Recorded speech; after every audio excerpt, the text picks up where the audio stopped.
Alright. It's pretty foggy out today. It's like a scene from a horror movie.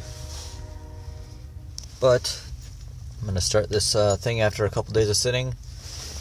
Not pumping the gas or anything. I'm just going to turn the key to the accessory slot, give the truck some power, and turn it over.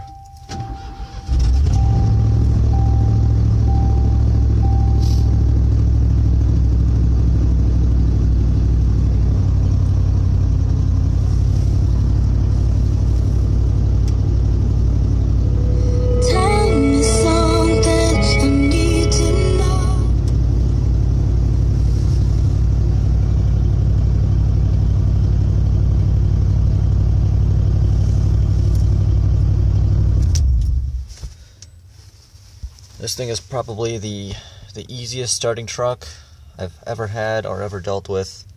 And doesn't matter what the weather is or the temperature is, this thing always starts, no problem.